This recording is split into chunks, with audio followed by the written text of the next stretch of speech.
ശ്രീഗണേശ ശരദാ ഗുരുഭ്യോ നമഃ. ഹരി ഓം. ഓം നമോ ഭഗവതേ വാസുദേവായ. ഓം നമോ നാരായണായ. ഓം ശ്രീകൃഷ്ണ പരമാത്മനേ നമഃ. ഓം നമോ ഭഗവതേ സായി ദേവായ. ഭഗവത്ഗീത വിചാരത്തിന്റെ 96-ാമത്തെ ക്ലാസ് ആണ് നമ്മൾ ഇന്ന് എടുക്കുന്നത്. ഭഗവാന്റെ അനുഗ്രഹം കൊണ്ട് അങ്ങനെ പോണു. ക്ഷേത്രജ്ഞ വിഭാഗ യോഗത്തിലെ 14-ാമത്തെ ശ്ലോകം നമ്മൾ എടുക്കാൻ പോവാണ്. മൂകം കരോതി വാചാലം പങ്കും ലംഘയതേ ഗിരിം യത്കൃപാതമഹം വന്ദേ പരമാനന്ദമാധവം. സർവത്ര ഗോവിന്ദ നാമ സങ്കീർത്തനം ഗോവിന്ദ ഗോവിന്ദ. ഹരി ഓം. അപ്പോ നമ്മൾ കഴിഞ്ഞ 13-ാമത്തെ ശ്ലോകത്തിൽ പറഞ്ഞത് പ്രപഞ്ചത്തിന്റെ സ്വഭാവം, അതായത് പരമാത്മാവ് തന്നെയാണ് പരമകാരണമായിട്ട്. കാരണമുണ്ടെങ്കിലേ കാര്യമുണ്ടാവും എന്ന് നമുക്കറിയാം, ഏത് കാര്യത്തിനും. അപ്പൊ പരമകാരണം എന്ന് പറയുന്നത് ഭഗവാൻ തന്നെയാണ്, പരമാത്മാവ്. അപ്പൊ പരമാത്മാവിന്റെ സ്വഭാവത്തിൽ പ്രപഞ്ചത്തിലപ്പോ ഭഗവാന്റെ സ്വരൂപം നിറഞ്ഞു നിൽക്കുകയാണ്. മനസ്സിലായില്ലേ? ആ സ്വഭാവത്തിൽ സ്വരൂപം സർവത്ര വ്യാപിച്ചിരിക്കും, അതാണ് എന്ന് കാണണം. അപ്പൊ കാരണം സമുദ്രത്തിന്റെ സ്വരൂപം എന്താണ്? സമുദ്രത്തിന്റെ സ്വരൂപം ജലമാണ്, അല്ലേ? പക്ഷെ ആ സ്വഭാവം എന്താണ്? സ്വഭാവം തിരമാലകളും അതിൽ വരുന്ന പതകളും കുമിളകളും എല്ലാം അതിന്റെ സ്വഭാവമാണ് സമുദ്രത്തിന്റെ, അല്ലേ? സമുദ്രത്തിന്റെ സ്വഭാവമല്ലേ തിരമാലകളൊക്കെ? പക്ഷെ അതിന്റെ സ്വരൂപം എന്താണ്? തിരമാലകളുടെ സ്വഭാവം ആണെങ്കിൽ അതിന്റെ സ്വരൂപം ജലം തന്നെയല്ലേ? അതുപോലെയാണ് പ്രപഞ്ചത്തിൽ ഭഗവാൻ, പരമാത്മാവായ പരമകാരണനായ ഭഗവാൻ നിറഞ്ഞു നിൽക്കുന്നതെന്ന്. സ്വരൂപമാണ് ഭഗവാന്റെ സ്വഭാവമാണ് പ്രപഞ്ചം. ആ സ്വഭാവത്തിൽ സ്വരൂപം തിളഞ്ഞു വിളഞ്ഞു നിൽക്കുന്നു, വ്യാപിച്ചു നിൽക്കുന്നു. അപ്പം ഈ അടുത്തതിൽ ഭഗവാൻ പറയാൻ പോണത് ഈ സ്വരൂപത്തെയും സ്വഭാവത്തെയും വേർതിരിച്ച് നമുക്ക് മനസ്സിലാക്കി തരുവാണ്. മനസ്സിലായില്ലേ? സർവേന്ദ്രിയ ഗുണാഭാസം സർവേന്ദ്രിയ വിവർജിതം അസക്തം സർവഭൃച്ചൈവ നിർഗുണം ഗുണഭോക്തൃച. സർവേന്ദ്രിയ ഗുണാഭാസം. എന്താ സർവേന്ദ്രിയങ്ങൾ? എന്തൊക്കെയാണ്? ജ്ഞാനേന്ദ്രിയങ്ങൾ, കർമ്മേന്ദ്രിയങ്ങൾ, മനസ്സ് എന്നിവ, അല്ലെ? ഈ ഇന്ദ്രിയങ്ങളും അവയുടെ വിഷയങ്ങളുണ്ടല്ലോ, അതായത് ശബ്ദം, രസം, അങ്ങനെയുള്ള ആ വിഷയങ്ങളും അതിനോട് തോന്നുന്നത് പോലെ വർത്തിക്കുന്നതാണ് ഗുണാഭാസം എന്ന് പറയുന്നത്. അത് നമുക്ക് തോന്നും ഇതെല്ലാം അതിൽ വർത്തിക്കുന്നു എന്ന്. അതുപോലെ തന്നെ സർവേന്ദ്രിയ വിവർജിതം. വാസ്തവത്തിലോ ഭഗവാന് ഇന്ദ്രിയങ്ങളൊന്നുമില്ല. പരമാത്മാവിന് ഈ ഇന്ദ്രിയങ്ങളൊക്കെ ആരോപിക്കപ്പെട്ടിട്ടേ ഉള്ളൂ, ഭഗവാൻ അതൊന്നും ഇല്ല എന്നാണ് പറയുന്നത്. എന്നാൽ യഥാർത്ഥത്തിൽ ഒരു ഇന്ദ്രിയത്തോടും കൂടാത്തതാണ് ഭഗവാൻ. അസക്തം, ഒന്നിനോടും ചേർന്നിരിക്കാത്തതും ച ഏവ സർവഭൃച്ച ഏവ, എന്നാൽ എല്ലാത്തിലും ചേർന്ന് നിൽക്കുന്നതും. അതായത് ഒന്നിനോടും ഭഗവാൻ, പരമാത്മാവിന് ഒട്ടലില്ല, പക്ഷെ എന്നാൽ ഭഗവാൻ എല്ലാത്തിലും വ്യാപിച്ചു നിൽക്കുകയാണ് താനും. ഭഗവാൻ ഇല്ലാതെ ഒന്നുമില്ല താനും, എന്നാൽ ഒന്നിനോടും ഒട്ടലില്ല. അങ്ങനെ നിർഗുണമായിട്ട് സത്വം, രജസ്, തമസ്, ഇത് 3 ഗുണങ്ങളും ഭഗവാനെ ബാധിക്കുന്നില്ല. ആ 3 ഗുണങ്ങളും ഇല്ല. ഇങ്ങനെ എന്നാ അതൊക്കെ അനുഭവിക്കുന്നുണ്ടല്ലോ അതിന്റെ സ്വഭാവത്തില്. അങ്ങനെ ആ പരമകാരണത്തിനെ പറ്റി ഭഗവാൻ പറയുകയാണ്. ജ്ഞാനേന്ദ്രിയങ്ങൾ, കർമ്മേന്ദ്രിയങ്ങൾ, മനസ്സ് എന്നീ ഇന്ദ്രിയങ്ങളോടും അവയുടെ തന്മാത്രകളായ, അതായത് വിഷയങ്ങളായ ശബ്ദാദികളോടും കൂടിയതാണെന്ന് തോന്നുന്നത് പോലെ വർത്തിക്കുന്നു. നമുക്ക് തോന്നുന്നു ഇതൊക്കെ ഉണ്ടെന്ന്, പക്ഷെ ഒന്നും യഥാർത്ഥത്തിൽ ഒരു ഇന്ദ്രിയവും ഇല്ലാത്തതും ഒന്നിനോടും ചേർന്നിരിക്കാത്തതും, എന്നാൽ എല്ലാം തന്നിൽ ചേർത്ത് വെച്ചിരിക്കുകയാണ്. മനസ്സിലായില്ലേ? ഭഗവാൻ ആ സത്വം, രജസ്, തമസ് എന്നീ ഗുണങ്ങളുടെ സ്പർശമില്ലാത്തതും, എന്നാൽ സത്വ, രജസ്, തമോ ഗുണങ്ങളെ അനുഭവിക്കുന്നത്. അപ്പൊ ആത്മനായിട്ട് ഓരോ ജീവാത്മാവിലും വിളങ്ങുന്ന ഭഗവാൻ ഈ സത്വ, രജസ് ഗുണങ്ങളെ അനുഭവിക്കുന്നുണ്ടല്ലോ. പരമകാരണനായ ഭഗവാൻ തന്നെയല്ലേ സർവരിലും ഇരിക്കുന്നത്. അങ്ങനെ അങ്ങനെ സ്വഭാവവും സ്വരൂപവും തമ്മിലുള്ള വിഭിന്നതയാണ് ഭഗവാൻ ഇവിടെ ഈ പദ്യത്തിൽ പറയുന്നത്. വസ്തു സ്വഭാവമാണ് പ്രപഞ്ചം. അതായത് വസ്തു എന്ന് പറയുന്നത് പരമകാരണം അല്ലെങ്കിൽ പരമാത്മാവ്. പരമാത്മാവിന്റെ സ്വഭാവമാണ് പ്രപഞ്ചം. വസ്തു സ്വരൂപമാണ് ബോധം. വസ്തു സ്വരൂപമാണ് നമ്മുടെ ഉള്ളിൽ ബോധം, മനസ്സാക്ഷി എന്നൊക്കെ നമ്മൾ പറയുന്നത് ഭഗവാന്റെ ഭഗവാന്റെ സാന്നിധ്യമാണ്. വസ്തുവിൽ ഉണ്ടായി മറയുന്നതാണ് സ്വഭാവം. ഉണ്ടാകാത്തതും മറയാത്തതുമായ വസ്തുസ്ഥിതിയാണ് സ്വരൂപം. അതായത് ഭഗവാന് ആദ്യമില്ല അന്ത്യവുമില്ല. സ്വഭാവത്തിന് ആദ്യമുണ്ട് അന്തവുമുണ്ട്. അത് ഭഗവാനിൽ അതല്ലെങ്കിൽ പരമാത്മാവിൽ ഉണ്ടായി മറഞ്ഞു പോകുന്നതാണ് സ്വഭാവം. നമുക്ക് ഉദാഹരണത്തിന് സമുദ്രം തന്നെ എടുക്കാം. സമുദ്രം ഇങ്ങനെ എപ്പോഴും ഇളകി മറിഞ്ഞുകൊണ്ടിരിക്കുകയാണ് അല്ലെ. ആ തിരമാലകൾ, അതിന്റെ സ്വഭാവമായ തിരമാലകൾ ഇങ്ങനെ ഇളകി മറിഞ്ഞുകൊണ്ടിരിക്കുന്നു. പക്ഷെ സ്വരൂപമായ ജലത്തിന് വല്ല മാറ്റമുണ്ടോ? ജലത്തിനൊരു മാറ്റവുമില്ല. അതുപോലെ തന്നെയാണ് നേരത്തെ ഇല്ലാതിരുന്നിട്ട് അല്പകാലത്തേക്ക് ഉണ്ടെന്ന് തോന്നിപ്പിച്ച് വീണ്ടും ഇല്ലാതെയാകുന്നതാണ് സ്വഭാവം. സ്വഭാവം കാണപ്പെടുന്നതിന് മുമ്പും സ്വഭാവം മറന്നതിന് ശേഷവും മറ്റൊന്നുമില്ലാതെ നിത്യമായി തുടരുന്നതാണ് സ്വരൂപം. ബോധമെന്ന വസ്തുരൂപത്തിൽ ഉണ്ടായി മറയുന്ന വസ്തു സ്വഭാവമാണ് പ്രപഞ്ചം എന്നാണ് വേദാന്തം പറയുന്നത്.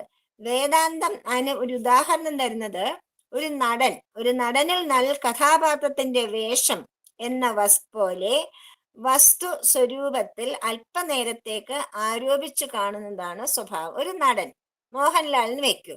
മോഹൻലാൽ അഭിനയിക്കുന്ന ചേട്ടച്ചൻ എന്നുള്ള വേഷം മോഹൻലാൽ ചേട്ടച്ചനാണോ? അല്ലല്ലോ. അതാണ് ആ സ്വരൂപവും സ്വഭാവവും തമ്മിലുള്ള വ്യത്യാസം. സ്വരൂപത്തിൽ, അതായത് മോഹൻലാൽ എന്ന നടനിൽ മറഞ്ഞു പോകുന്നതാണ് ഈ സ്വഭാവമാകുന്ന ചേട്ടച്ചൻ. മനസ്സിലായില്ലേ? അങ്ങനെ അല്പനേരത്തേക്ക്, ആ സിനിമ കാണുന്ന നേരത്തേക്ക് മാത്രമേ അതുള്ളൂ അവിടെ. അത് കഴിയുമ്പം ഹി ഹിംസെൽഫ് കംസ് ഔട്ട്. അതുപോലെയാണ് ഭഗവാൻ. സ്വഭാവത്തെ ഇത് സ്വരൂപമെന്ന് പറഞ്ഞ് അപവദിച്ച് മാറ്റി നിർത്തി കാണണം. സ്വഭാവം കാണുമ്പോൾ അതല്ല ഭഗവാൻ, അത് സ്വരൂപമല്ല എന്ന് നമ്മൾ പ്രത്യേകമായിട്ട് മനസ്സിലാക്കണം. വേഷം മാറ്റിയിട്ട് നടനെ കാണുന്നത് പോലെയാണത്. വേഷം മാറ്റിയിട്ട് നടനെ കാണുന്നത് പോലെയാണ്. സ്വരൂപത്തിലേക്ക് വിരൽ ചൂണ്ടുന്ന വസ്തുതയാണ് അത്. ഉദാഹരണത്തിന് രാമൻ പിള്ള എന്ന നടൻ രാവണന്റെ വേഷം കെട്ടി നിൽക്കുന്നു എന്ന് കരുതുക. രാവണന്റെ രൂപത്തിൽ കാണുന്നതാണ് രാമൻ പിള്ള എന്ന് പറഞ്ഞാൽ തൽക്കാലം രാവണനായി കാണപ്പെടുന്നെങ്കിലും യഥാർത്ഥ രാമൻ പിള്ളയല്ലേ അത്? അതിലെ രാവണനുണ്ടോ? ഇല്ല. രാവണ രൂപം ആരോപിച്ചിരിക്കുകയാണ്. രാമൻ പിള്ള രാവണനാണെന്ന് നമുക്ക് തോന്നുന്നതാണ് അല്ലെ. ആ അല്പനേരത്തേക്ക് ആ വേഷം അണിഞ്ഞതുകൊണ്ട് ആരോപിക്കപ്പെട്ടതാണത് അല്ലെ. അതുപോലെ പിന്നെ അത് മാറ്റിവെച്ചാലോ യഥാർത്ഥ രാമൻ പിള്ളയെ നമുക്ക് കാണാൻ കഴിയും. അതുപോലെയാണ് ഇന്ദ്രിയങ്ങളെയും വിഷയങ്ങളെയും ഇത് എല്ലാം ഭഗവാനിൽ ആരോപിച്ചിരിക്കുകയാണ്. അവയെ മാറ്റി നിർത്തിയാൽ ഭഗവാന്റെ ശരിയായ പരമാത്മാവിന്റെ പരമകാരുണികനായ കാരണമായ ഭഗവാന്റെ ആ സ്വരൂപം നമുക്ക് കാണുവാനായിട്ട് സാധിക്കും എന്നാണ് പറഞ്ഞത്. ഈ രീതിയിലാണ് ഓരോന്നും നമ്മൾ അപഗ്രഥിച്ച് കാണേണ്ടത്. അപ്പം പിന്നെ ഭഗവാൻ അത് തന്നെ പറയുകയാണ്. ബഹിരന്തസ്യ ഭൂതാനാം അജരം ചരമേവ ച സൂക്ഷ്മത്വാത് തദവിജ്ഞേയം ദൂരസ്ഥം ചാന്തികേ ചത്. രണ്ട് ശ്ലോകം ഒരുമിച്ച് പറയണ, രണ്ടിലും ഒരേ കാര്യങ്ങളായതുകൊണ്ട്. അവിഭക്തം ച ഭൂതേഷു വിഭക്തം ഇവ ച സ്ഥിതം ഭൂതഭർതൃ ച തജ്ഞേയം ഗ്രസിഷ്ണു പ്രഭു വിഷ്ണു ച ബഹിരന്തശ്ച ഭൂതാനാം ബഹിരന്തശ്ച. ഭൂതം എന്ന് പറഞ്ഞാൽ എന്താണ്? പഞ്ചഭൂതങ്ങൾ, അതായത് പ്രപഞ്ച ഘടകങ്ങൾ. പ്രപഞ്ചം ഉണ്ടാക്കിയിരിക്കുന്നത് പഞ്ചഭൂതങ്ങളെ കൊണ്ടായതുകൊണ്ടാണ് പഞ്ചഭൂതങ്ങളെ പ്രപഞ്ച ഘടകം എന്ന് പറയുന്നത്. അപ്പം പ്രപഞ്ച ഘടകങ്ങളിൽ ബഹിർ അന്തശ്ച, ബാഹ്യത്തിലും ആന്തരികവും അകത്തും പുറത്തും അത് നിറഞ്ഞു നിൽക്കുന്നു. അചരം ച ചരം, അചരങ്ങളിലും ചരങ്ങളിലും സർവചരാചരങ്ങളിലും അത് നിറഞ്ഞു നിൽക്കുന്നു. അത് ആ സത്യം സൂക്ഷ്മം ആയതുകൊണ്ട് അവിജ്ഞേയം, അത് വളരെ സൂക്ഷ്മമാണ്. അത് നമുക്ക് നമ്മുടെ ഇന്ദ്രിയങ്ങളെ കൊണ്ട് അറിയുവാൻ സാധിക്കില്ല. കണ്ണുകൊണ്ട് കാണുവാനോ ചെവി കൊണ്ട് കേൾക്കുവാനോ നമുക്ക് സ്പർശിച്ചറിയാനോ ഒന്നും സാധിക്കാത്ത ഒരു അത്ര സൂക്ഷ്മമാണ് ഭഗവാൻ, ഈ പരമ കാരണം അല്ലെങ്കിൽ പരമാത്മ. അവിജ്ഞേയം, അത് ഇന്ദ്രിയങ്ങൾ കൊണ്ട് ഗ്രഹിക്കപ്പെടാവുന്നതല്ല. അത് ദൂരസ്ഥമാണ്. അവിഭക്തം ച ഭൂതേഷു വിഭക്തം, അത് അവിജ്ഞേയം. ദൂരസ്ഥം ചാൻ, അത് അടുത്തുമാണ് ദൂരെയുമാണ്. അത് അടുത്തുമാണ് ദൂരെയുമാണ്. അടുത്തുമുണ്ട് ദൂരെയുണ്ടെന്ന് നമ്മൾ പറയില്ല. അതാണ് ഭഗവാൻ പ്രപഞ്ച ഘടകങ്ങളിൽ അവിഭക്തം സ്ഥിതം, അത് മാറാതെ നിലകൊള്ളുന്നു. അതില്ലെങ്കിൽ ഈ പ്രപഞ്ചം ചലിക്കില്ല. മനസ്സിലായില്ലേ? അതുകൊണ്ട് പ്രപഞ്ച ഘടകങ്ങളിൽ അവിഭക്തമായിട്ട് സ്ഥിതമായിട്ട് വേറാതെ അത് നിലകൊള്ളുന്നു. അതേ സമയത്ത് വേറെ ആയതുപോലെയും നിലകൊള്ളുന്നു. അതൊന്നും ബാധിക്കുന്നില്ല എന്ന മട്ടിലും നിലകൊള്ളുന്നു. അതാണ് അവിഭക്തം വിഭക്തം എന്ന് പറഞ്ഞത്. എല്ലാ പ്രപഞ്ച ദൃശ്യങ്ങളെയും, ജ്ഞേയം എന്ന് പറഞ്ഞാൽ എല്ലാ പ്രപഞ്ച ദൃശ്യങ്ങളെയും നിയന്ത്രിക്കുന്നത് ആ പരമകാരണം ആണ്. ഗ്രസിഷ്ണു, എല്ലാത്തിനെയും തന്നിലേക്ക് വീണ്ടും വീണ്ടും, അതായത് എല്ലാത്തിനെയും സൃഷ്ടിക്കുന്നതും എല്ലാത്തിനെയും തന്നിലേക്ക് ലയിപ്പിക്കുന്നതും ഒരേ പരമകാരണമായ ഭഗവാൻ തന്നെയാണ്. അതായത് സൃഷ്ടിക്കുന്നതും സംഹരിക്കുന്നതും അതും പരമമായ ഈ പ്രഭവിഷ്ണു വീണ്ടും വീണ്ടും പുറത്തേക്ക് പ്രകടമായിക്കൊണ്ടേയിരിക്കുന്നു. പ്രപഞ്ച ഘടകങ്ങളിൽ അകത്തും പുറത്തും അത് നിറഞ്ഞിരിക്കുന്നു. അത് ചലിക്കാത്തതാണ്, എന്നാൽ ചലിക്കുന്നതുമാണ്. ആ സത്യം സൂക്ഷ്മമായതുകൊണ്ട് ഇന്ദ്രിയങ്ങളെ കൊണ്ട് ഗ്രഹിക്കുവാൻ ആവുകയില്ല. ആ സത്യം അകലെയുമാണ് അടുത്തുമാണ്. പ്രപഞ്ച ഘടകങ്ങളിൽ വേറാകാതെ അത് നിലകൊള്ളുന്നു, എന്നാൽ വേറെ ആണെന്നും നമുക്ക് തോന്നിപ്പിക്കുന്നു. വേറെ ആയതുപോലെയും അത് സ്ഥിതി ചെയ്യുന്നു. ആ സത്യരൂപം അറിയപ്പെടേണ്ടതാണ്. എല്ലാ പ്രപഞ്ച ദൃശ്യങ്ങളെയും നിയന്ത്രിക്കുന്നതാണെന്ന് മനസ്സിലാക്കേണ്ടതാണ്. അത് എല്ലാറ്റിനെയും തന്നിൽ നിന്ന് സൃഷ്ടിക്കുകയും തന്നിലേക്ക് തന്നെ ചേർക്കുകയും ചെയ്യുന്നു. അതിലാണ് സൃഷ്ടി സംഹാരം എന്ന് പറയുന്നത്. സംഹാരം എന്ന് വെച്ചാൽ കൊല്ലുക എന്നുള്ള അർത്ഥത്തിലല്ല ഇവിടെ സംഹാരം. സംഹാരം എന്ന് വെച്ചാൽ ലയിപ്പിക്കുകയാണ്, ലയനമാണ്. ഭഗവാന് ലയിച്ചു ചേരുകയാണ് ചെയ്യുന്നത്. അതാണ്. അങ്ങനെ അടുത്തത് ജ്യോതിഷാമപി തജ്ജ്യോതിസ്തമസ്സ ച പരമുച്യതേ ജ്ഞാനം ജ്ഞേയം ജ്ഞാനഗമ്യം ഹൃദി സർവസ്വ വിഷ്ഠിതം. ജ്യോതിഷാം അപി തജ്ജ്യോതിസ്തമസ പരം ഉച്യതേ. അതായത് പരമകാരണമായ സത്യം, അതായത് പരമാത്മാവ്. തമസപരം, എല്ലാ ജഡപ്രതിഭാസങ്ങൾക്കും അപ്പുറം. ജ്യോതിഷാം അഭിജ്യോതി, ഉണ്മ അനുഭവിച്ചുകൊണ്ട് സ്വയം പ്രകാശിക്കുന്ന എല്ലാ വെളിച്ചങ്ങൾക്കും വെളിച്ചം പകരുന്ന ഉണ്മയാണ്. ഫോർ എക്സാമ്പിൾ, സൂര്യൻ പ്രകാശിക്കുന്നത് പരമകാരനായ ഭഗവാന്റെ പ്രകാശം കൊണ്ടാണ് സൂര്യൻ പ്രകാശിക്കുന്നത്. ചന്ദ്രൻ പ്രകാശിക്കുന്നതും ഭഗവാന്റെ തേജസ് കൊണ്ടാണ്. അഗ്നി എല്ലാം പ്രകാശിക്കുന്നത് ഭഗവാന്റെ തേജസ് കൊണ്ടാണ് എന്നാണ് പറയണത്. അത് ഈ ഉണ്മയാണെന്ന് ഉച്യതേ പറയപ്പെടുന്നു. ജ്ഞാനം അത് ബോധമാണ്. ജ്ഞേയം അത് സാക്ഷാത്കരിക്കപ്പെടാവുന്നതാണ്. ജ്ഞാനഗമ്യം, വിമരിച്ച ജ്ഞാന കാര്യങ്ങൾ കൊണ്ടിട്ട് അതിനെ നമുക്ക് കണ്ടെത്താവുന്ന വസ്തുതയാണ്. സർവസ്വ ഹൃദി വിഷ്ഠിതം, സർവ പ്രപഞ്ച ഘടകങ്ങളുടെയും ഹൃദയത്തിൽ അത് വ്യക്തമായി സ്ഥിതി ചെയ്യുന്നുവെന്ന് കാണാവുന്നതാണ്. അതായത് പരമകാരണമായ സത്യം പരമാത്മാവ് എല്ലാ ജഡപ്രതിഭാസങ്ങൾക്കും അപ്പുറം ഉണ്മ അനുഭവിച്ചുകൊണ്ട്, ഉണ്മ എന്ന് വെച്ചാൽ സത്യം അനുഭവിച്ചുകൊണ്ട് സ്വയം പ്രകാശിക്കുന്ന എല്ലാ വെളിച്ചങ്ങൾക്കും വെളിച്ചം പകരുന്ന പൂർണ്ണമായ ഉണ്മയാണെന്ന് പറയപ്പെടുന്നു. അതായത് ഭഗവാൻ തന്നെയാണ് പൂർണ്ണമായ വെളിച്ചം. ആ വെളിച്ചത്തിൽ നിന്ന് വരുന്നതാണ് സൂര്യനും ചന്ദ്രനും അഗ്നിയും നക്ഷത്രങ്ങളും എല്ലാ ജ്യോതിസ്വരൂപങ്ങളും. അതാണ് പറയുന്നത്. അത് ബോധമാണ്, ഉണ്മയാണ്, സാക്ഷാത്കരിക്കപ്പെടും. ജ്ഞാനം ജ്ഞേയം എന്ന് പറഞ്ഞില്ലേ, അതായത് അതിനെ നമുക്ക് അറിഞ്ഞ് കണ്ടുപിടിക്കാൻ പറ്റും. അത് ഒരുപാട് ജ്ഞാനികൾ അങ്ങനെയല്ലേ അത് കണ്ടുപിടിച്ചിരിക്കണേ. അപ്പൊ അത് ബോധമാണ്. ആ ബോധം നമുക്ക് അറിയാൻ പറ്റും, സാക്ഷാത്കരിക്കാൻ പറ്റും. അതുകൊണ്ട് എങ്ങനെ സാക്ഷാത്കരിക്കാം? ഈ ജ്ഞാനോപായങ്ങൾ കൊണ്ട്. ഒരുപാട് ജ്ഞാനത്തിനുള്ള ഉപായങ്ങൾ നമുക്ക് തന്നിട്ടുണ്ട്. ആ ഉപായങ്ങൾ കൊണ്ട്, അതായത് നമ്മുടെ സാധന ക്രമങ്ങളെല്ലാം കൊണ്ട് ഈ ജ്ഞേയ വസ്തുവിനെ നമുക്ക് കണ്ടുപിടിക്കാനായിട്ട് സാധിക്കും. ആ കണ്ടെത്താവുന്ന വസ്തുവാണ് എല്ലാ പ്രപഞ്ച ഘടകങ്ങളുടെയും ഹൃദയത്തിൽ അത് വ്യക്തമായി സ്ഥിതി ചെയ്യുന്നതായിട്ട് കാണാവുന്നതാണ്. എല്ലാ പ്രപഞ്ച ഘടക ചരാചരങ്ങളുടെയും ഉള്ളിലും പുറത്തെന്ന് പറഞ്ഞു, ഉള്ളിൽ അത് സ്ഥിരമായിട്ട് അവിടെ ഉണ്ട്. എല്ലാത്തിലും ഉള്ള ഉണ്മയാണ് ഈ പരമകാരണമായ ഭഗവാൻ എന്നാണ് പറയുന്നത്. അപ്പൊ അടുത്തത്, ഇത് ക്ഷേത്രം തഥാ ജ്ഞാനം ചോക്തം സമാസതഃ മദ്ഭക്ത ഏതദ്വിജ്ഞായ മദ്ഭാവോയപദ്യതേ. ഇത് ഇങ്ങനെ, ഈ ക്ഷേത്രം എന്താണെന്നും തഥാ അതുപോലെ ജ്ഞാനോപായങ്ങൾ എന്തൊക്കെയാണെന്നും ജ്ഞേയം അറിയപ്പെടേണ്ട വസ്തു എന്താണെന്നും സമാസത ഉക്തഞ്ച ചുരുക്കിയും വ്യക്തമായിട്ടും ഞാൻ പറഞ്ഞു തന്നിരിക്കുന്നു. ഇനി എന്നെ ഗാഠമായി അറിയുന്ന ആളാണ് മദ്ഭക്ത, എന്നെ നന്നായിട്ട് അറിയുന്ന ആളാണ് എൻ്റെ ഭക്തൻ. ഏത് വിജ്ഞായ, ഈ പറഞ്ഞതുപോലെ എല്ലാം പ്രവർത്തിക്കുകയാണെങ്കിൽ എന്നെ നന്നായിട്ട് മനസ്സിലാക്കാനായിട്ട് പറ്റും, ധരിക്കുവാൻ പറ്റും.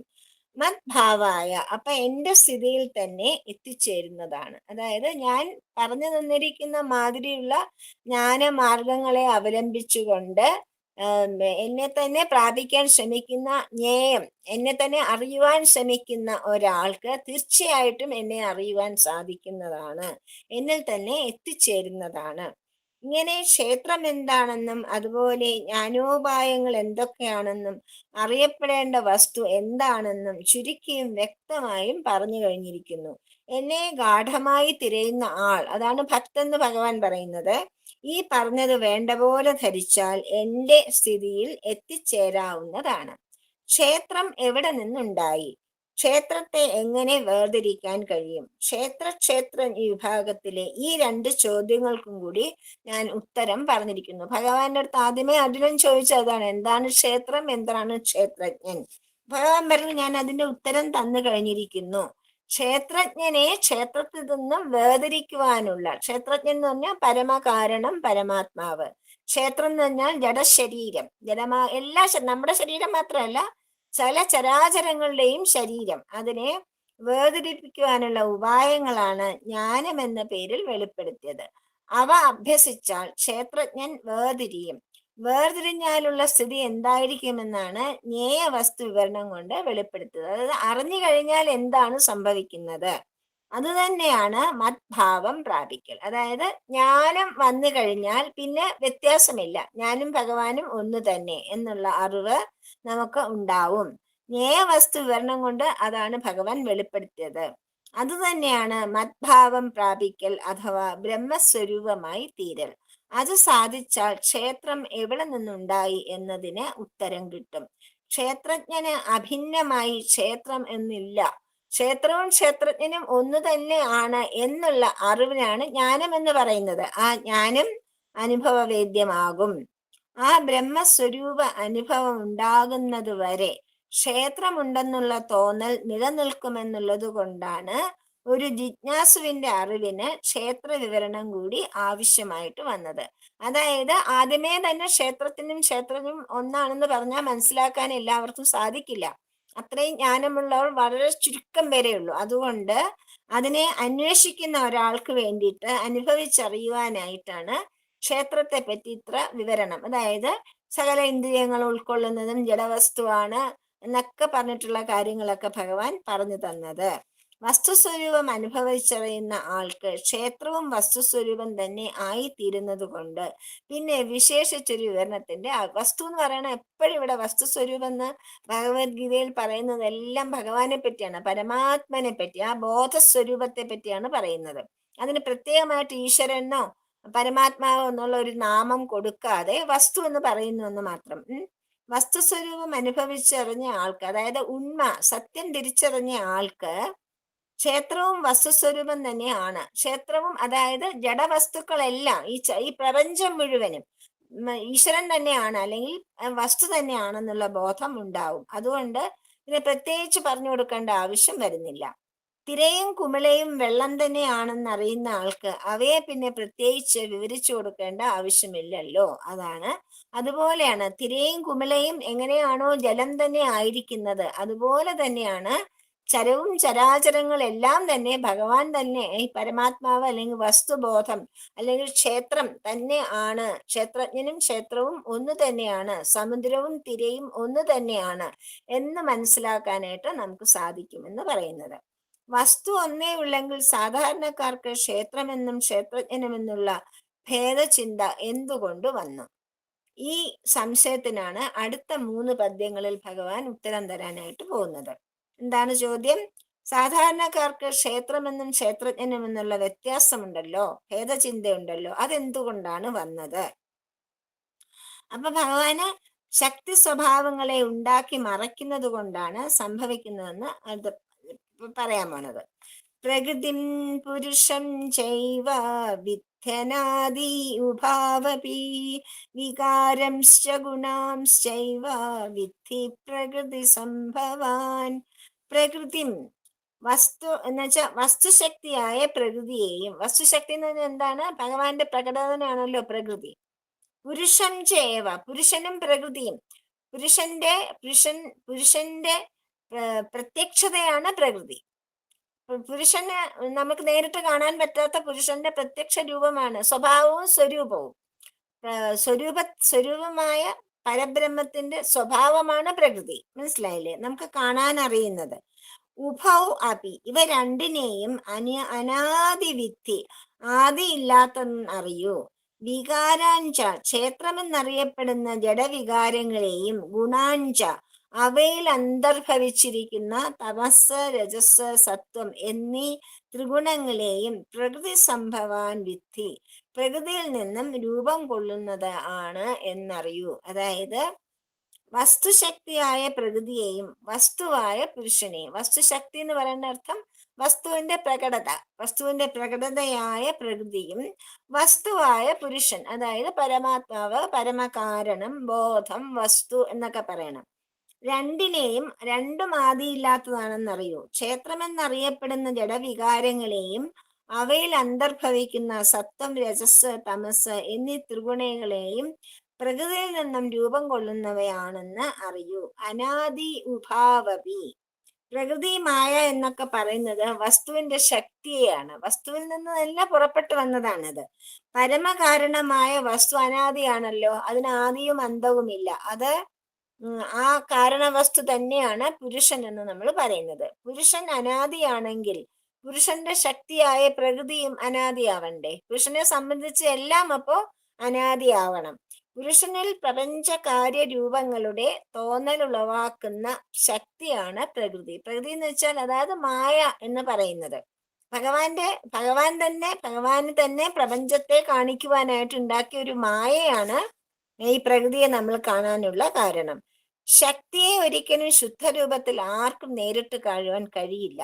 അതുകൊണ്ട് കാര്യരൂപത്തിൽ പ്രത്യക്ഷപ്പെടുമ്പോൾ മാത്രമേ ശക്തി ഉണ്ടെന്ന് അറിയുവാൻ പറ്റൂ. കാരണം പരമകാരണമായ ശക്തിയെ ഒരിക്കലും നേരിട്ട് അനുഭവിച്ചറിയുവാൻ ആർക്കും സാധിക്കില്ല. അപ്പൊ അതിനൊരു മാർഗം വേണം. ആ മാർഗം എന്താണ്? പ്രത്യക്ഷപ്പെടുക, കാര്യരൂപമായിട്ട് പ്രത്യക്ഷപ്പെടുക. പ്രകൃതിയായിട്ടും പ്രപഞ്ചമായിട്ടും ജഡരൂപങ്ങളായിട്ടും പ്രത്യക്ഷപ്പെടുമ്പോൾ ഈ ഒരു ശക്തി ഉണ്ട് എന്ന് നമുക്കറിയും. ഇതിന്റെയൊക്കെ പുറകിൽ ഒരു ശക്തി ഉണ്ട് എന്ന് നമുക്ക് മനസ്സിലാകും. പ്രപഞ്ചകാര്യരൂപങ്ങൾ പുരുഷനിൽ ഉണ്ടായി മറയുമ്പോൾ അവയെ ഉണ്ടാക്കി മറയ്ക്കാൻ കഴിയുന്ന ശക്തിയാണ് പുരുഷൻ എന്ന് നമുക്ക് മനസ്സിലാവും. ചിലപ്പോൾ ആ ശക്തി കാര്യരൂപങ്ങളെ പിൻവലിച്ച് പുരുഷനിൽ തന്നെ ഒളിഞ്ഞിരിക്കും. അതാണ് പ്രളയം. പ്രളയം എന്ന് വെച്ചാൽ എന്താണ്? സൃഷ്ടി സർവ്വതും തന്നിൽ തന്നെ സമാഹരിച്ചുകൊണ്ട് ഭഗവാൻ യോഗനിദ്രയിലേക്ക് മടങ്ങിപ്പോകുന്നതിനാണ് പ്രളയം എന്ന് പറയുന്നത്. അത് 4 ചതുർയുഗങ്ങൾ 4 കഴിയുമ്പോൾ ഒരു പ്രാവശ്യം വീണ്ടും പ്രളയം വരും. പ്രളയത്തിൽ ഭഗവാൻ യോഗനിദ്രയിൽ കിടക്കും. ഇതിനെല്ലാം സമാഹരിച്ച് തന്നിലാക്കിക്കൊണ്ട് വീണ്ടും വളരെ അനേകം മനുഷ്യവർഷങ്ങൾ അല്ല ബ്രഹ്മവർഷങ്ങൾക്ക് ശേഷം ഭഗവാൻ വീണ്ടും ഉണരുമ്പോൾ വീണ്ടും ഇതേ സൃഷ്ടി, ഇതേ യുഗങ്ങളെല്ലാം വീണ്ടും പുനഃ വന്നുകൊണ്ടിരിക്കും. അപ്പൊ ഇതെല്ലാം വീണ്ടും വീണ്ടും സംഭവിച്ചുകൊണ്ടേയിരിക്കും. മനസ്സിലായില്ലേ? അപ്പം അതാണ് പ്രളയം. മറ്റു ചിലപ്പോൾ കാര്യരൂപങ്ങളെ പ്രകടമാക്കിക്കൊണ്ട് തെളിയും. അതാണ് സൃഷ്ടി. പ്രളയം എന്ന് പറയുന്നത് എല്ലാം സമാഹരിച്ചുകൊണ്ട് മിണ്ടാതെ നിദ്രയിൽ കിടക്കുന്നതാണ് പ്രളയം. അതിനെ വീണ്ടും ഉണർത്തി അതിനെ പ്രകടമാക്കുന്നതാണ് സൃഷ്ടി. പ്രളയത്തിലായാലും സൃഷ്ടിയിലായാലും ശക്തിക്ക് പുരുഷനിൽ നിന്നും വിട്ടുപോവുക സാധ്യമല്ല. അതുകൊണ്ടാണ് പുരുഷനും പ്രകൃതിയും ഒരുപോലെ അനാദിയാണെന്ന് പറയുന്നത്. മനസ്സിലായില്ലേ? ഇവിടെ കാര്യം ഇങ്ങനെയൊക്കെ ആണെങ്കിലും പ്രപഞ്ചാനുഭവം ശബ്ദ വിഷയമങ്ങളും ഇന്ദ്രിയാദി ഉപകരണങ്ങളും സുഖാനുഭവവും കൊണ്ട് ഉൾപ്പെട്ടതാണ്. നമ്മൾ ഭഗവാനിൽ നിന്ന് വന്നതാണ്, പ്രപഞ്ചവും പ്രകൃതിയും ഭഗവാനും അനാദിയാണ് എന്നൊക്കെ നമുക്ക് പറയുന്നെങ്കിലും നമ്മളതെങ്ങനെയാണ് പ്രപഞ്ചാനുഭവം ഉണ്ടാകുന്നത്? നമ്മുടെ പ്രപഞ്ചാനുഭവം എങ്ങനെയാണ്? ഇന്ദ്രിയങ്ങളെ കൊണ്ടാണ്, അല്ലെ? നമ്മുടെ ഇന്ദ്രിയങ്ങൾ, ശബ്ദാദി വിഷയങ്ങൾ, ഇന്ദ്രിയങ്ങളുടെ സ്വഭാവമായ ശബ്ദ ആദി വിഷയം, അതായത് ശബ്ദം, പിന്നെ സ്പർശനം, സ്വാദ്, ഇങ്ങനെ ആദിയായ കാഴ്ച, കേൾവി, ഇതൊക്കെ അങ്ങനെ സുഖാനുഭവങ്ങൾ ഉൾപ്പെട്ടു. ഈ പ്രപഞ്ചാനുഭവത്തിൽ പുരുഷന്റെയും പ്രകൃതിയുടെയും പങ്ക് എന്താണ്? അപ്പൊ പുരുഷനും പ്രകൃതിയും ഒന്ന് തന്നെയാണ്, അനാദിയാണ്. പ്രളയം എന്ന് പറയുന്നത് ഭഗവാൻ സർവവും തന്നിൽ സമാഹരിച്ചുകൊണ്ട് യോഗനിദ്രയിലേക്ക് പോകുന്നതാണ് പ്രളയം. അതേ സമയത്ത് സർവത്തിൽ ഉണർന്നുകൊണ്ട് വീണ്ടും ഇതിനെല്ലാം പ്രകടമാക്കുന്നതാണ് ഭഗവാൻ സൃഷ്ടി എന്ന് പറയുന്നത്.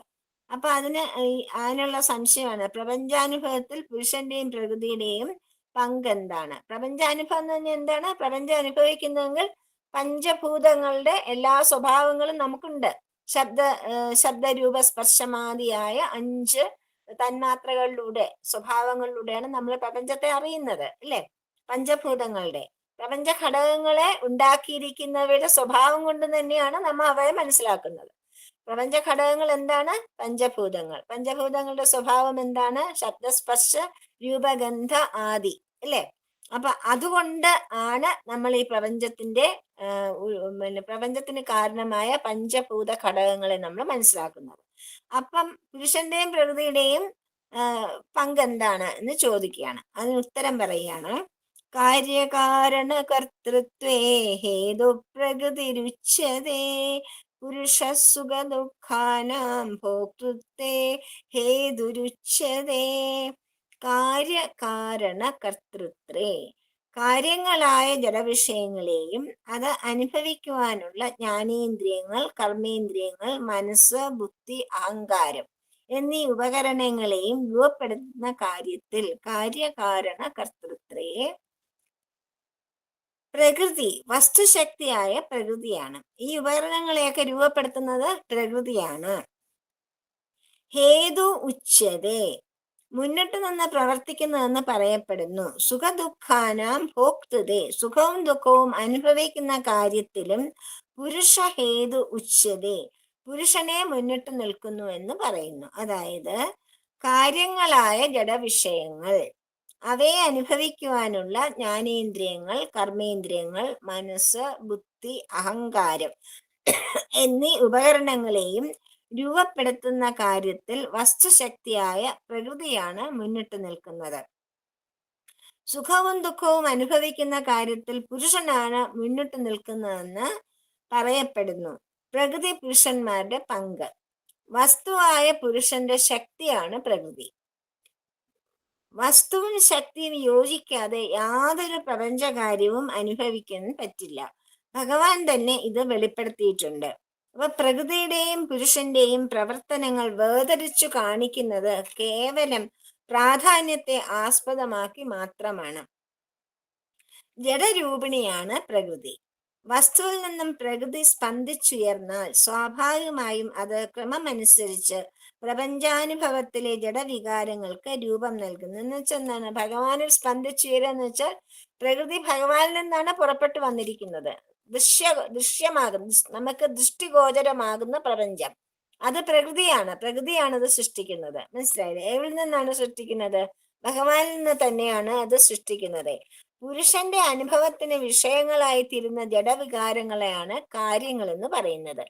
ശബ്ദസ്പർശ രൂപരസഗന്ധങ്ങളാകുന്ന തന്മാത്രകളും അവയുടെ സ്ഥൂല രൂപങ്ങളായ ആകാശം, വായു, ജലം, അഗ്നി, ഭൂമി എന്നുള്ള പഞ്ചഭൂതങ്ങളും കൂടിച്ചേർന്നുണ്ടാകുന്ന വ്യക്തി ശരീരങ്ങളാണ് കാര്യങ്ങൾ. അപ്പൊ നമ്മളെയൊക്കെ എങ്ങനെയാ ഉണ്ടാക്കിയിരിക്കുന്നത്? നമ്മളെയൊക്കെ ഈ രണ്ട് കാര്യങ്ങൾ കൊണ്ടല്ലേ ഉണ്ടാക്കിയിരിക്കുന്നത്, പഞ്ചഭൂതങ്ങളെ കൊണ്ടിട്ടും അവയുടെ തന്മാത്രകളെ കൊണ്ടിട്ടും, ഇല്ലേ? അതൊക്കെ നമുക്കുണ്ടല്ലോ. അത് കൂടിച്ചേർന്നിട്ടുള്ള വ്യക്തി ശരീരങ്ങളാണ് നമ്മുടെ മനുഷ്യരുടെ ശരീരം മാത്രമല്ല, ലോകത്തുള്ള ചില ചരചരങ്ങളുടെയും കാര്യം.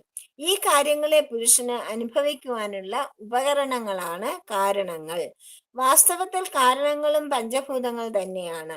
ഒരു ശാസ്ത്രജ്ഞൻ പല ഉപകരണങ്ങളിൽ കൂടി ചില പ്രകൃതി രഹസ്യങ്ങൾ കാണുന്നതു എന്ന് വെക്കുക. കാഴ്ചയ്ക്ക് ഉപകരണങ്ങൾ സഹായിക്കുന്നു എന്നത് നമുക്ക് നിർവിവാദമാണല്ലോ. കാണുന്നതിന് എന്താണ് ഉപയോഗിക്കുന്നത്? പലതരത്തിലുള്ള ഉപകരണങ്ങൾ, അല്ലേ? അതുപോലെ തന്നെ സുഖദുഃഖാനുഭവത്തിൽ പുരുഷന്റെ പ്രാധാന്യം ഉപകരണങ്ങൾ മാറ്റിയാൽ ശാസ്ത്രജ്ഞൻ പിന്നെ കാണുകയില്ല. ഉപകരണങ്ങൾ ഉണ്ടെങ്കിൽ മാത്രമേ ശാസ്ത്രജ്ഞന് അനുഭവജ്ഞാനം ഉണ്ടാവുകയുള്ളൂ. ഉപകരണങ്ങൾ ഇല്ലെങ്കിൽ പറ്റില്ല. അതുപോലെ തന്നെയാണ് പുരുഷനും. അഹങ്കാരാദി ഉപകരണങ്ങൾ, അഹങ്കാരം എന്ന് വെച്ചാൽ ജ്ഞാനേന്ദ്രിയങ്ങൾ എല്ലാം. ആദി എന്ന് പറയുമ്പം ഇതിനു മുമ്പ് പറഞ്ഞിട്ടുള്ള എല്ലാ കാര്യങ്ങളും, അതായത് ജ്ഞാനേന്ദ്രിയങ്ങൾ, കർമ്മേന്ദ്രിയങ്ങൾ, മനസ്സ്, ചിത്തം, അഹങ്കാരം, ബുദ്ധി, ഇതെല്ലാം. ഇങ്ങനെ അഹങ്കാരാദി ഉപകരണങ്ങൾ മാറ്റിവെക്കുകയാണെങ്കിൽ സാപേക്ഷങ്ങളായ ദുഃഖ അതില്ലാതെ ആയാൽ പിന്നെ സുഖദുഃഖമൊന്നും അനുഭവിക്കില്ല, ദ്വൈതഭാവങ്ങളൊന്നും നമുക്കുണ്ടാവില്ല. ഇതാണ് മോക്ഷം അഥവാ ക്ഷേത്രത്തിൽ നിന്നുള്ള ക്ഷേത്രജ്ഞന്റെ വേർപാട്. മോക്ഷം എന്ന് പറയുന്നത് എന്താണ്? ക്ഷേത്രം ആകുന്ന ശരീരത്തിൽ ക്ഷേത്രജ്ഞനാകുന്ന ഭഗവാൻ പരമാത്മൻ ബന്ധനസ്ഥനാണ്, അല്ലേ? ഏത് സമയത്താണോ അതിനെ മുക്തി കിട്ടുന്നത്, അതിനാണ് മോക്ഷം എന്ന് പറയുന്നത്. അതായത് ഈ സുഖദുഃഖാനുഭവങ്ങളിൽ നിന്നൊക്കെ വിട്ട് അത് ജീവിച്ചിരിക്കുമ്പോൾ തന്നെ മോക്ഷം അനുഭവിക്കുന്നതാണ് യോഗനിഷ്ഠന്മാരായ യോഗവിത്ത് എന്നൊക്കെ സ്വാമി പറഞ്ഞിട്ടുണ്ട്. ഭഗവാൻ പലപ്പോഴും പറഞ്ഞിട്ടില്ലേ, യോഗനിഷ്ഠൻ, യോഗവിത്ത് എന്നൊക്കെ പറയുന്ന കർമ്മയോഗി, അങ്ങനെയുള്ളവര് ജീവിച്ചിരിക്കെ തന്നെ മോക്ഷം അനുഭവിച്ചവരാണ്. കാരണം ഈ അനുഭവങ്ങളൊന്നും അവർ അനുഭവിക്കുന്നില്ല. ഈ സുഖദുഃഖാനുഭവങ്ങളൊന്നും ഇല്ലാതെ ഇരിക്കുന്നത് കൊണ്ടാണ് അവരെ അങ്ങനെ പറയുന്നത്. അപ്പൊ ക്ഷേത്രജ്ഞനായ പുരുഷന്റെ യഥാർത്ഥ രൂപം നിത്യശുദ്ധവും ബുദ്ധവുമാണെന്നാണല്ലോ പ്രസിദ്ധി. അപ്പൊ പിന്നെ ഈ സുഖദുഃഖാനുഭവത്തിന് പുരുഷൻ എങ്ങനെ ഹേതുവായി ഭവിച്ചു? സുഖദുഃഖങ്ങൾ ഭഗവാൻ അനുഭവിച്ചു എന്നല്ലേ പറഞ്ഞത്, ക്ഷേത്രത്തിൽ ഇരുന്നു കൊണ്ട്. അതെങ്ങനെ സാധിച്ചു എന്നാണ് ചോദിക്കുന്നത്. പുരുഷ പ്രകൃതിസ്ഥോ ഹി ഭുങ്ക്തേ പ്രകൃതിജാൻ ഗുണാൻ കാരണം ഗുണസംഗോസ്യ സദസദ്യോനി ജന്മസു. അത്ര കൃത്യമായിട്ട് പറഞ്ഞിട്ടുണ്ട്. സംഘം കൊണ്ടാണ്, മനസ്സിലായില്ലേ? നമ്മൾ ഏതിനോട് ചേർന്നിരിക്കുന്നോ അതനുഭവിക്കുന്നതൊക്കെ നമ്മൾ അനുഭവിക്കും. പ്രകൃതിസ്ഥ, അതായത് പ്രകൃതിയിൽ പറ്റിക്കൂടുന്ന പുരുഷൻ. ഹി പുരുഷൻ മാത്രമാണ്. പ്രകൃതിജാൻ പ്രകൃതിയിൽ നിന്നും രൂപം കൊള്ളുന്ന ഗുണാൻ സമസ്തത്വ രജസ്തമോ ഗുണങ്ങളായ സുഖദുഃഖങ്ങളെ പുങ്ക്തേ ഭുജിക്കുന്നത്. സസസ് യോനി ജന്മസു, ഒരുപാട് തരത്തിലുള്ള പ്രകൃതി വികാരങ്ങളായ ദേഹങ്ങളെ, ഞാൻ പറഞ്ഞില്ലേ, സകല ചരങ്ങളുടെ എല്ലാ ജീവജാലങ്ങളുടെയും ദേഹം സ്വീകരിക്കുകയാണ് ക്ഷേത്രജ്ഞൻ ഭഗവാൻ. മനുഷ്യരുടെ മാത്രമല്ല, എല്ലാം, ഒരു ചുറുമ്പിന്റെ പോലും ശരീരത്തിൽ ഭഗവാൻ തന്നെയാണുള്ളത്. അപ്പൊ അങ്ങനെയാണ് സദസത് യോനി എന്ന് പറയുന്നത്. എല്ലാ യോനികളിലും പിന്നെ ജനിക്കുന്നു. ദേവാസുര യോനികൾ ജനിക്കുമ്പോൾ സംഭവിക്കുന്ന അസുര ഗുണസംഘം പ്രകൃതിസ്ഥനായ പുരുഷന്റെ ഗുണസംബന്ധമാണ് കാരണം ഈ സുഖദുഃഖാനുഭവത്തിന് കാരണം. എന്തുകൊണ്ടാണ് പുരുഷൻ സുഖദുഃഖങ്ങൾ അനുഭവിക്കുന്നത് എന്ന് ചോദിക്കുന്നു. അതിന്റെ കാരണം, ജനനം സംഭവിക്കുമ്പം ദേവാസുര ഗണങ്ങളിലാണ് ജനിക്കുന്നത്. പല യോനികളിലാണല്ലോ ജനിക്കുന്നത്. ദേവാസുര യോനികളിൽ ജനിക്കുമ്പോൾ അസുരഗുണ യോനികളിൽ ജനിക്കുമ്പോൾ ആ സംഘം കൊണ്ട് സംഭവിക്കുന്നതാണ് പുരുഷന്റെ ഗുണം സംബന്ധം. അതിനാണ് ഈ സുഖദുഃഖാനുഭവത്തിന് കാരണം. പ്രകൃതിയിൽ പറ്റിക്കൂടുന്ന പുരുഷൻ മാത്രമാണ് പ്രകൃതിയിൽ നിന്നാണ് സത്വരജസ്തമോ ഗുണങ്ങൾ വരുന്നത്. ഭഗവാന് ഗുണാതീതനാണ്. പരബ്രഹ്മം, പരമാത്മാവ്, ഗുണാതീതനായ പരമാത്മാവ്. പിന്നെ ആർക്കാണ് ഗുണങ്ങളുള്ളത്? ഭഗവാനിൽ നിന്നും വേർപെട്ട് ഭഗവാന്റെ പ്രത്യക്ഷതയായ പ്രകൃതിയിൽ, ഭഗവാന്റെ സ്വരൂപത്തിൽ നിന്നും വേർപെട്ടു പോയ സ്വഭാവം. നമ്മൾ പറഞ്ഞല്ലോ സ്വരൂപം സ്വഭാവം എന്നൊക്കെ, അതുകൊണ്ടാണ് അത് തന്നെ വീണ്ടും പറയുന്നത്. സ്വരൂപത്തിൽ നിന്നും വേർപിരിഞ്ഞതാണ്, സ്വഭാവമാണ് പ്രകൃതി. ആ പ്രകൃതിയിലാണ് ഗുണങ്ങളുള്ളത്. പ്രകൃതിക്കേ ഗുണങ്ങളുള്ളൂ, ഭഗവാന് ഗുണങ്ങളില്ല. ഭഗവാൻ ഗുണാതീതനാണ്. പക്ഷേ പ്രകൃതി വികാരങ്ങളായ ദേഹങ്ങളെ അംഗീകരിച്ചുകൊണ്ട് ദേവാസുര യോനികളിൽ ജനിക്കുമ്പോൾ സംഭവിക്കുന്ന, പ്രകൃതിയിൽ നിലനിന്നുകൊണ്ട് ഇരിക്കുമ്പം, പ്രകൃതിയിൽ നിൽക്കുമ്പോൾ, പ്രകൃതി ഭഗവാനിൽ നിന്ന് വന്നതാണെങ്കിലും ആ പ്രകൃതിയുമായിട്ട് സംഘം ഉണ്ടാകുമ്പോൾ, ഭഗവാനും അതുമായിട്ട് സംഘം ഉണ്ടാകുമ്പോൾ ഈ ദുഃഖാനുഭവം ഉണ്ടാവും. എല്ലാ ദുഃഖത്തിനും കാരണം എന്താണ്?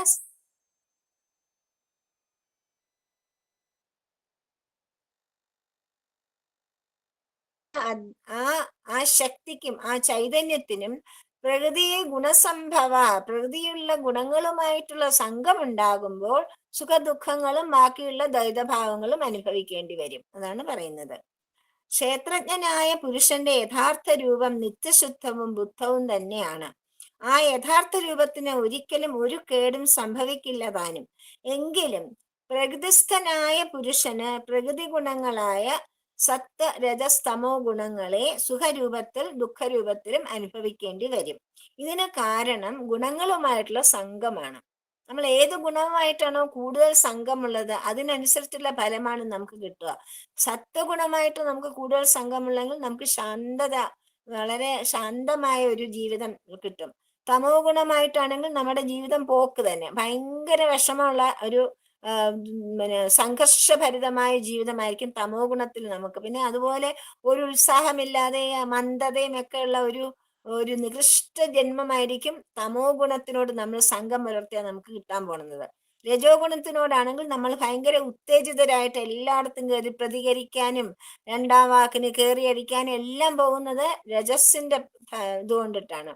അപ്പൊ ഏത് ഗുണവുമായിട്ടാണോ നമ്മൾ സംഘപ്പെടുന്നത്, ഭഗവാൻ ഇവിടെ പുരുഷൻ, ബോധം, വസ്തു, കാരണം എന്നൊക്കെ പറയുന്ന ആ ചൈതന്യം ഇവിടെ പ്രകൃതിയിലെ ഈ മൂന്ന് ഗുണങ്ങളുമായിട്ട് സംഘപ്പെട്ടിരിക്കുന്നു. അതുകൊണ്ടാണ് ദുഃഖവും സുഖവും ഒക്കെ അനുഭവിക്കേണ്ടി വരുന്നത്. പ്രകൃതി വികാരം ക്ഷേത്രത്തിൽ ഇരുന്നു കൊണ്ട്, എന്തുകൊണ്ടാണ് അങ്ങനെ ഉണ്ടായത്? ക്ഷേത്രജ്ഞനാണല്ലോ ഭഗവാൻ. ക്ഷേത്രത്തിൽ ചെയ്യുന്ന ആ പരമചൈതന്യം, ആ ക്ഷേത്രജ്ഞൻ എന്ത് ചെയ്തു?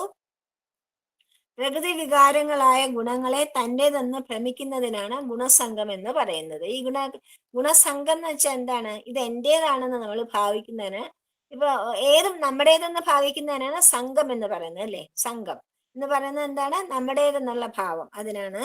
അപ്പം ഈ വിവേചനം ചെയ്തറിഞ്ഞ് ക്ഷേത്രജ്ഞന്മാരുടെ വ്യത്യാസം എന്താണെന്ന് തിരിച്ചറിഞ്ഞുകൊണ്ട് പ്രകൃതി ഗുണങ്ങളെ പുറന്തള്ളുന്ന ക്ഷേത്രജ്ഞന് ഈ സുഖദുഃഖാനുഭവം ഒഴിഞ്ഞു കിട്ടുന്നു. അപ്പോഴാണ് ജ്ഞാനികളായ ആളുകൾക്ക് സുഖദുഃഖങ്ങളും ദ്വൈതഭാവങ്ങളും ഒന്നും ഇല്ലാതെ വരുന്നത്. അതുകൊണ്ടാണ് അവര് ക്ഷേത്രം ഏതാണ്, ക്ഷേത്രജ്ഞൻ ഏതാണ്, ക്ഷേത്രത്തിന്റെ സ്വഭാവം എന്ത്, ക്ഷേത്രജ്ഞന്റെ സ്വരൂപം എന്ത് എന്ന് അറിഞ്ഞു കഴിയുമ്പോൾ പിന്നെ അവർക്ക് ഇങ്ങനെയുള്ള യാതൊരു തരത്തിലുള്ള വിഷമങ്ങളും ഉണ്ടാവുകയില്ല എന്നാണ് പറയുന്നത്. ഉപദ്രഷ്ടനു ഉപദ്രഷ്ടാനുമന്ദാച ഭർത്താ ഭോക്താ മഹേശ്വര പരമാത്മേതി ചാപ്യുക്തോ ദേഹേ യസ്മിൻ പുരുഷ പരാം. എനിക്ക് തോന്നുന്നു നമ്മൾ ഇതുവരെ എടുത്ത കൂട്ടത്തിൽ ഈ ക്ഷേത്രജ്ഞ വിഭാഗമാണ് ഏറ്റവും കഠിനമായത്. നമുക്ക് മനസ്സിലാക്കാൻ വളരെ ബുദ്ധിമുട്ട് തോന്നുന്നു എന്ന് എനിക്ക് തോന്നുന്നത്. ഉപദ്രഷ്ട, കാരണങ്ങളുടെ എല്ലാതാ. ഉപദ്രഷ്ടാനുമന്ദാച ഭർത്താ ഭോക്താ മഹേശ്വര പരം ആത്മേതി ചാപ്യുക്തോ ദേഹേ അസ്മിൻ പുരുഷ പരഹ.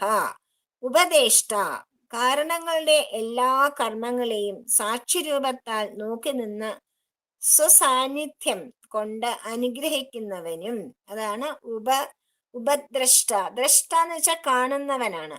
കാണുക മാത്രമേ ഉള്ളൂ, ഒന്നിലും ഇടപെടില്ല. അതാണ് സാക്ഷി എന്ന് പറയുന്നത്. സാക്ഷി എല്ലാം കാണും, പക്ഷെ ഒന്നിലും ഇടപെടില്ല. കർമ്മസാക്ഷി എന്ന് സൂര്യനെ പറയുന്നത് എന്തുകൊണ്ടാ? എല്ലാം കാണുകയല്ലേ മോള് നിന്നിട്ട്, പക്ഷെ എന്തിനെങ്കിലും പ്രതികരിക്കുന്നുണ്ടോ? അവനെന്റെ കർത്തവ്യം ചെയ്ത് മിണ്ടാതെ പോകുന്നു, ഇല്ലേ? അതുപോലെ കർമ്മസാക്ഷി, അതുപോലെയാണ് സാക്ഷി. തന്റെ സാന്നിധ്യം കൊണ്ട് അനുഗ്രഹിക്കുന്നു. അനുമന്ത, കർമ്മങ്ങളെല്ലാം അനുമോദിച്ച് അനുവദിക്കുന്നവനായും. ഭർത്ത എന്ന് വെച്ചാൽ എല്ലാത്തിനെയും സംരക്ഷിക്കുക, ആജ്ഞ നൽകുക എന്നുള്ളതാണ് ഭർത്ത. ലോഡ് എന്ന് പറയില്ലേ, ലോഡ്, അതാണ്. എല്ലാത്തിനും ആജ്ഞ നൽകുന്ന പ്രഭുവായും. ഭോക്ത, സ്വരൂപാനന്ദം അനുഭവിക്കുന്ന ആനന്ദഭുക്കായും, ഭർത്താവും ഭോക്താവും ഭഗവാൻ തന്നെ. ഭർത്ത എന്ന് പറയുമ്പം എല്ലാത്തിൻ്റെയും പിന്നെ എല്ലാത്തിൻ്റെയും പ്രഭുവായിട്ടും, ഭോക്ത എന്ന് പറയുമ്പം അവനവന്റെ സാനന്ദ രൂപം അനുഭവിക്കുന്ന ആനന്ദഭുക്കായും, മഹേശ്വര ലോകത്തിന്റെ മുഴുവൻ ഈശ്വരനായും, പരമാത്മാജ ലോകങ്ങളെയും കടന്നു നിൽക്കുന്ന നിത്യമുക്ത ബോധവസ്തുവായും. പരമാത്മാ, പരമകാരണം, ബോധം, വസ്തു എന്നൊക്കെ പറയുന്നത് ഇതിനെല്ലാം ഉപരിയായിട്ട് നിൽക്കുന്ന ആ ചൈതന്യത്തെയാണ്. ഇതിനെല്ലാം അതിജീവിച്ച് നിൽക്കുന്ന ആ ചൈതന്യത്തെയാണ് പരമാത്മാ എന്ന് പറയുന്നത്. ഇപ്രകാരം കടന്നു നിൽക്കുന്ന നിത്യമുക്ത ബോധവസ്തുവായും ഇപ്രകാരമെല്ലാം അസ്മിൻ ദേഹേ അഭി ഈ ദേഹത്തിലിരിക്കവേ തന്നെ പരപുരുഷ പ്രകൃതിക്ക് അപ്പുറത്ത് അദ്വൈതമായി വിളങ്ങുന്ന ബ്രഹ്മ ഉക്ത അനുഭവപ്പെടുമെന്ന് പറയപ്പെട്ടിരിക്കുന്നു. അതായത് കാരണങ്ങളുടെ എല്ലാ കർമ്മങ്ങളെയും സാക്ഷിരൂപ, കാരണങ്ങൾ ആരാണ്? പ്രപഞ്ചം അല്ലെ? കാരണങ്ങളുടെ എല്ലാ കർമ്മങ്ങളെയും സാക്ഷി രൂപത്തിൽ നോക്കി നിന്ന് സ്വസാന്നിധ്യം കൊണ്ട് അനുഗ്രഹിക്കുന്നവനായും, കർമ്മങ്ങളെയെല്ലാം അനുമോദിക്കുന്നവനായും, എല്ലാത്തിലും ആജ്ഞ നൽകുന്ന പ്രഭുവായും, സ്വരൂപാനന്ദം അനുഭവിക്കുന്ന ആനന്ദഭുക്കായും, ലോകത്തിന്റെ മുഴുവൻ ഈശ്വരനായും, ലോകങ്ങളെയും കടന്നു നിൽക്കുന്ന നിത്യമുക്ത ബോധവസ്തുവായും, ഇപ്രകാരമെല്ലാം ഈ ദേഹത്തിലിരിക്കവേ തന്നെ പ്രകൃതിക്കപ്പുറത്ത് അദ്വൈതമായി വിളങ്ങുന്ന ബ്രഹ്മം അനുഭവപ്പെടുമെന്ന് പറയപ്പെട്ടിരിക്കുന്നു. അതായത് ക്ഷേത്രജ്ഞന്റെ സ്വരൂപ അനുഭവക്രമമാണ് ഇവിടെ പറഞ്ഞിരിക്കുന്നത്. ക്ഷേത്രജ്ഞൻ എന്ന് പറയുന്ന ചൈതന്യം, അതിന്റെ സ്വരൂപ അനുഭവക്രമമാണ് ഇവിടെ പറഞ്ഞിരിക്കുന്നത്. പ്രകൃസ്ഥനായി, പ്രകൃസ്ഥ എന്ന് വെച്ചാൽ പ്രകൃതിയിൽ നിന്നുകൊണ്ട് ഗുണസംഘം കൊണ്ട് പരമപുരുഷനിൽ നിന്നും ഭിന്നിച്ച പോലെ പരംപുരുഷനായ പരമാത്മാവായ ഭഗവാന് ഗുണങ്ങളില്ല, ഗുണാതീതനാണ്, ഗുണങ്ങളില്ലാത്തവനാണ്. പക്ഷേ പ്രകൃതിയുമായിട്ട് സംഘം വന്നപ്പോ എന്തു പറ്റി? പരമപുരുഷനിൽ നിന്നും ഭിന്നിച്ചു കഴിയുന്ന ക്ഷേത്രജ്ഞൻ അമാനിത്വാദി ജ്ഞാനോപായങ്ങൾ വഴി ക്ഷേത്രത്തെ അകറ്റി സ്വരൂപ അനുഭവത്തിലെത്തുന്നതാണ് മോക്ഷം. മോക്ഷം എന്ന് പറയുന്നത് എന്താണ്? ഞാൻ ഈ ദേഹമല്ല, ഞാൻ ഈ ജഡമല്ല, ഇതൊന്നുമല്ല, ഭഗവാനാണ് എന്നുള്ള അറിവ്, ജ്ഞാനം, അതാണ് സ്വരൂപാനുഭവം എന്ന് പറയുന്നത്. തന്റെ സ്വരൂപം എന്താണെന്ന് അറിയുക. നമ്മൾ ഓരോരുത്തരും ഭഗവാൻ പറയും, I am God, you are God, I know it, you don't know it. അതാണ് വ്യത്യാസം. നമുക്ക് അറിവ് വന്നു കഴിഞ്ഞാൽ നമുക്ക് മോക്ഷമാണ്. അതാണ് ആ ജ്ഞാനോപായങ്ങളെല്ലാം വഴി ക്ഷേത്രത്തിന്റെ സ്വരൂപാനുഭവത്തിൽ എത്തുന്നതാണ് മോക്ഷം.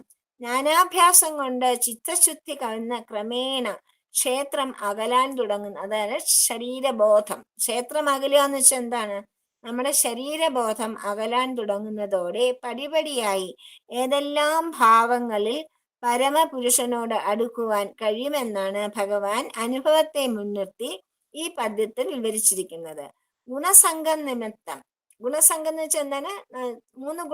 മൂന്ന് ഗുണങ്ങളുമായുള്ള സംഘനിമിത്തം താൻ ദേഹമാണെന്ന് നമ്മൾ അഭിമാനിക്കുന്നു. അങ്ങനെ കാര്യകാരണങ്ങളുമായിട്ട് ഗാഠമായിട്ട് ബന്ധം പുലർത്തി കഴിയാണ് നമ്മുടെ ഉള്ളിലിരിക്കുന്ന ക്ഷേത്രജ്ഞൻ. നമ്മുടെ ഉള്ളിലിരിക്കുന്ന ക്ഷേത്രജ്ഞൻ തന്നെയല്ലേ ഇതൊക്കെ ചെയ്യുന്നത്, ഈ ഗുണങ്ങളൊക്കെ അനുഭവിക്കുന്നത്.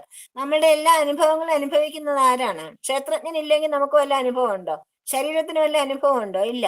അപ്പൊ ക്ഷേത്രജ്ഞൻ അവിടെ ഉള്ളത് കൊണ്ടാണ് നമുക്ക് അനുഭവങ്ങൾ ഉള്ളത്. അപ്പം ഈ ക്ഷേത്രജ്ഞൻ പരമപുരുഷനായ ഭഗവാൻ, പരബ്രഹ്മം, ബോധം, വസ്തു, കാരണം, പരമകാരണം, അത് ക്ഷേത്രജ്ഞനായിട്ടൊരു ക്ഷേത്രത്തിൽ ഇരുന്നപ്പോ ഗുണസംഘം നിമിത്തം താൻ ദേഹമാണെന്ന് അഭിമാനിച്ചുകൊണ്ട് കാര്യകാരണങ്ങളുമായിട്ടൊക്കെ ഗാഠമായിട്ട് അങ്ങോട്ട് ബന്ധം പുലർത്തുന്നു. മനസ്സിലായില്ലേ? അപ്പോഴോ വിവേകിയായിട്ട് ക്ഷേത്രജ്ഞൻ എന്ന് അറിഞ്ഞ് സ്വരൂപാനുഭവത്തിനായിട്ട് അപ്പോഴാണ് ഒരു ബോധോദയം ഉണ്ടാവുന്നത്. ഞാനിതൊന്നും അല്ലല്ലോ. അങ്ങനെ നമ്മൾ അന്വേഷിച്ചു പോകുന്നതാണ് ജ്ഞാനികൾ ചെയ്യുന്നത്. അങ്ങനെ അന്വേഷിച്ചു പോകുമ്പോ സ്വരൂപ അനുഭവത്തിനായിട്ട് യത്നിക്കുന്നു. അതായത് ജ്ഞാനത്തിന് വേണ്ടി യത്നിക്കുന്നു. ജ്ഞാനാഭ്യാസം ഏതാണ്ടൊക്കെ പാകപ്പെട്ടാൽ ഉള്ളിൽ പ്രസാദമയമായ ആത്മസാന്നിധ്യം അനുഭവപ്പെടും. അതാണ് സമാധി എന്നൊക്കെ പറയുന്ന അവസ്ഥയിലേക്ക് പ്രവേശിക്കും. കാര്യകാരണ സംഘാതം എന്ന് വെച്ചാൽ കൂട്ടം, കാര്യകാരണങ്ങളുടെ കൂട്ടത്തെയും അവയുടെ കർമ്മങ്ങളെയും താൻ കാണുന്നുണ്ടെങ്കിലും യഥാർത്ഥത്തിൽ ഒന്നും പ്രവർത്തിക്കുന്നില്ല എന്ന് അറിയാം. അതായത് സാക്ഷിയായിട്ട് നിലകൊള്ളും. അതായത് ആ ജ്ഞാനം വന്നു കഴിയുമ്പോൾ, സ്വരൂപജ്ഞാനം വന്നു കഴിയുമ്പോൾ നമുക്ക് സാക്ഷിയായിട്ട് നിലകൊള്ളാൻ പറ്റും. നമുക്ക് ഒരു കാര്യത്തിലും സാക്ഷിയായിട്ട് നിലകൊള്ളാൻ പറ്റാത്ത എന്തുകൊണ്ടാണ്? നമ്മൾ എല്ലാത്തിലും കയറി ഇടപെടുന്ന എന്തുകൊണ്ടാണ്? നമുക്ക് സ്വരൂപബോധമില്ലാത്തത് കൊണ്ട്, നമ്മൾ ഓരോന്നുമായിട്ട് സംഘം പുലർത്തുന്നതുകൊണ്ട്.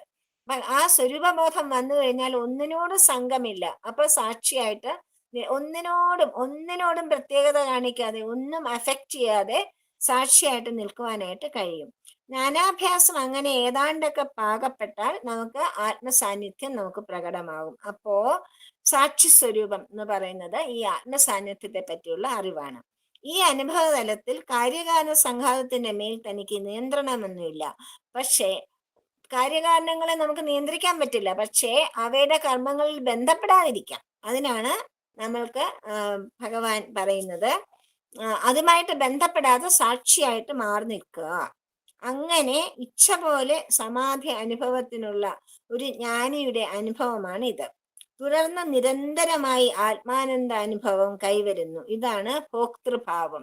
എപ്പോഴും ആ പിന്നെ സാക്ഷിഭാവത്തിന്റെ അതിര് കടന്നിട്ട് അതിനെ കടന്നുകൊണ്ട് ഭോക്തൃഭാവത്തിലേക്ക് പ്രവേശിക്കുകയാണ്. നിരന്തരമായ ആത്മാനന്ദ അനുഭവം അനുഭവിക്കുന്നതാണ് ഭോക്തൃഭാവം എന്ന് പറയുന്നത്. ഇവിടെ ഭോക്തൃ ശബ്ദത്തിന് വിഷയഭോക്തം എന്നല്ല അർത്ഥം. ഭോക്തൃ എന്ന് വെച്ചാൽ നമ്മള് ഇന്ദ്രിയ സുഖങ്ങളും ലോകസുഖങ്ങളും അനുഭവിക്കുന്നതിനും ഭോക്താവെന്ന് പറയാറുണ്ട്. പക്ഷെ ഇവിടെ പറയുന്ന ഭോക്താവ് അതല്ല, അത് ആത്മാനുഭവത്തിനെ പറ്റി മാത്രം. ആത്മാനന്ദം അനുഭവിക്കുന്ന ഭോക്താവ്, അതാണ് ഇവിടെ പറയുന്നത്. എല്ലാത്തിനെയും പ്രപഞ്ചത്തിൽ നിറഞ്ഞു നിന്നുകൊണ്ട് തൻ്റെ സ്വരൂപം തന്നെയാണ് എല്ലാത്തിനെയും നിയന്ത്രിക്കുന്നതെന്നുള്ള ജ്ഞാനം ഉണ്ടാകുന്നു. ആ ബോധ്യമാകുമ്പം അതാണ് എന്താവുന്നു? മഹേശ്വരത്വം. ഈശ്വരനും ഞാനും ഒന്നാണ് എന്നുള്ള അറിവുണ്ടാവുന്നു. അതാണ് ജ്ഞാനം. പ്രപഞ്ച പ്രതിഭാസങ്ങളെയും കടന്നു നിൽക്കുന്ന നിത്യശുദ്ധമായ അദ്വൈ ബ്രഹ്മമാണെന്ന് തോന്നുന്നു. നിർവികൽപ്പമായി അനുഭവിക്കുന്നതാണല്ലോ പരമാത്മ സാക്ഷാത്കാരം. നിർവികൽപ്പ സമാധി എന്നൊക്കെ പറയില്ലേ? നിർവിവേക സമാധിയിൽ ഒരാൾക്ക് ദേഹവുമായി കഴിയുകയെ തന്നെ നല്ല ആത്മാനുഭവം, ദേഹമല്ല എന്നുള്ള അനുഭവം, ദേഹത്തിൽ നിന്നും വേർതിട്ട് നിന്നുകൊണ്ടുള്ള ആത്മാനുഭവം നേടാൻ കഴിയുമെന്നു. അതാണ് ദേഹേ അസ്മിൻ എന്ന് ഭഗവാൻ പറഞ്ഞിരിക്കുന്നത്. ദേഹവുമായിട്ട് കഴിയുമ്പോൾ തന്നെ ദേഹമല്ല എന്നറിഞ്ഞുകൊണ്ട് നിർവികൽപ്പ സമാധിയിൽ ഇരിക്കാൻ സാധിക്കുന്ന ആ ഭോക്താവ്, അയാളെ പറ്റിയിട്ടാണ് ഭഗവാൻ ഇവിടെ ഇങ്ങനെ പറഞ്ഞേക്കുക. അപ്പം പ്രകൃതിയും പുരുഷനും വ്യക്തമായിട്ട് അറിയുന്ന ആൾ ലോക വ്യവഹാരത്തിൽ എങ്ങനെ വർത്തിച്ചാലും മുക്തനാണെന്ന് ഭഗവാൻ എത്ര പ്രാവശ്യം പറഞ്ഞിട്ടുണ്ട്. യോഗനിഷ്ഠൻ മുക്തനാണ്, കർമ്മയോഗി മുക്തനാണ് എന്നൊക്കെ പറയാനുള്ള കാരണം എന്താണ്? പിന്നെ ശരീരത്തിൽ ഇരിക്കുമ്പോ തന്നെ ശരീരമല്ല ഞാൻ എന്നുള്ള അറിവോടുകൂടി, ഭഗവാനാണ് ഞാൻ എന്നുള്ള അറിവോടുകൂടി നിർവികൽപ്പ സമാധി അവസ്ഥയിൽ കഴിയുന്നതിനാണ് പിന്നെ ആ ആത്മാനന്ദ സ്വരൂപത്തെ അറിഞ്ഞുകൊണ്ട് ഈശ്വരനും ഞാനും ഒന്ന് തന്നെ, ക്ഷേത്രവും ക്ഷേത്രജ്ഞനും ഒന്ന് തന്നെ, വ്യത്യാസമില്ല എന്നുള്ള അറിവ് നേടുന്നതാണ് പരമമായ ജ്ഞാനം എന്നാണ് ഇവിടെ പറയുന്നത്. സർവത്ര ഗോവിന്ദ നാമ സങ്കീർത്തനം, ഗോവിന്ദ ഗോവിന്ദ. സ്വസ്തി പ്രജാഭ്യ പരിപാലയന്താം ജ്ഞാനേന മാർഗേണ മഹീമഹീഷാം. ഗോബ്രാഹ്മണേഭ്യഃ ശുഭമസ്തു നിത്യം. സമസ്തലോകാഃ സുഖിനോ ഭവന്തു. സമസ്തലോകാഃ സുഖിനോ ഭവന്തു. സമസ്തലോകാഃ സുഖിനോ ഭവന്തു. ഓം ശാന്തി ശാന്തി ശാന്തി. സായിരാം. സായിരാം. സായിരാം. സായിരാം. സായിരാം. സായിരാം. സായിരാം. സായിരാം. ഞാൻ സായിരാമത്തെ കുട്ടി റെക്കോർഡ് ഓഫ് ചെയ്യാത്തെന്താ? ഓ